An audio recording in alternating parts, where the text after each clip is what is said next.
Today I'm going to show you how to sumo deadlift with a dumbbell. All right, you can see my feet, good. All right, so if you're just learning this, we want the weight to stand up as tall as possible to reduce our range of motion while we're learning form. Okay, so we're going to have this standing nice and tall. I'm going to pivot here just so you can see how I get my body ready. We're going to go through creating tension in the body. First, we're going to pull the shoulders back and down. As you notice, that makes me lift my chest up nice and big. From here, we're going to pull that pelvis underneath us. So most of us, our pelvis sits behind our rib cage or in front of our rib cage. And we want to Goldilocks it right underneath. So a rib cage, pelvis alignment. After that, we're going to corkscrew our heels into the ground to engage our legs. And we're going to brace our core for some sort of imaginary impact to make sure that we're protecting ourselves. All right, sumos are a wide stance. Heels are much wider than the shoulders. You want to be as wide as you can while you still feel stable and in control. For somebody my height, I have a pretty wide stance. Not going to say that's a superpower or anything, it's just how I am. Okay, so the weight is right underneath me. Very hard to restrain myself from funny comments, but I will do so. And it is okay, right underneath me. Feet are pointed out 45 degrees. Pull my shoulders back and down. That's lifting up my chest. Pull my pelvis underneath me. Externally rotate my thighs by corkscrewing my heels into the ground and bracing for imaginary impact. Maintaining all of that tension, I'm going to push my hips towards the wall behind me as if I'm trying to hit it. That as far as my hinge will go while keeping a neutral spine. Otherwise, I'm going to go into this roundy, dumpy position, which is not safe. So shoulders, hips, quads, core. Push the hips back, back, back, back, back, back, back. When they won't go back any further, I'm going to bend my knees in the same direction as my toes so I can grab this weight. Now, if you notice, my shoulders are in front of my wrists. I need to end up kind of behind or on top of this dumbbell. So the first thing I'm going to do to fix that is I'm going to pretend I have lemons in my armpits that I want to squeeze into lemonade. And that's going to pull my shoulders back and down and really squeeze those lats. From there, I am going to sit back slightly into an imaginary chair, which is going to raise my chest. So if I had superhero written here, somebody could see it. But it's not going to lower my hips too much. In a hinge, we want to make sure the butt is in between the shoulders and the knees. Otherwise, it's a squat. Here's a squat, hinge, squat, hinge. That makes my legs tired. Okay, putting it all together. Shoulders, hips, quads, core. Hinge, hinge, hinge. Bend, bend, bend. Squeeze the lemons, lemon, lemons. Imaginary chair. Now from here, I'm going to push my feet into the ground, pushing my knees out so they stay in the same direction as my toes. Chest lifts slightly, sitting in that imaginary chair. Push into the floor to push the ground away. Okay, maintaining a long spine.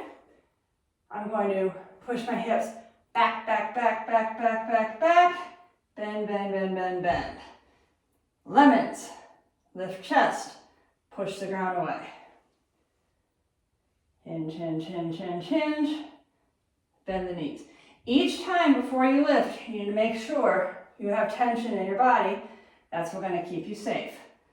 Ultimately, you should be feeling this in the area behind your legs, your butt, backs of shoulders, underneath the armpits, and the core.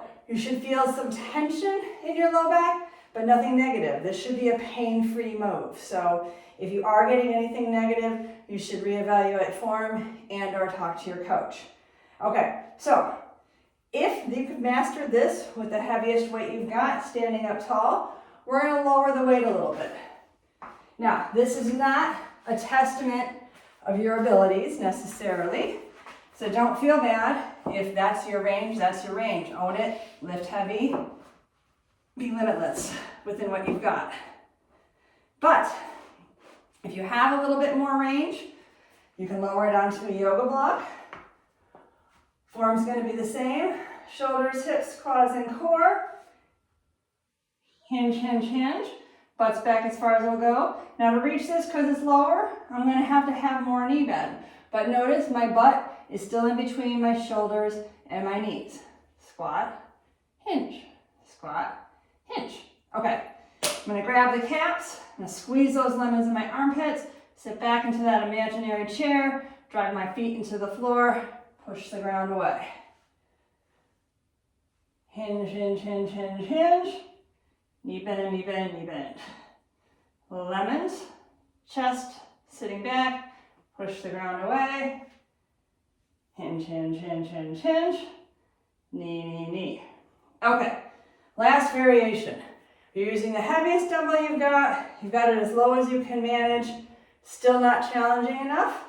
Now you're gonna grow into a single arm variation of this. For a single arm variation, instead of having the weight right under you,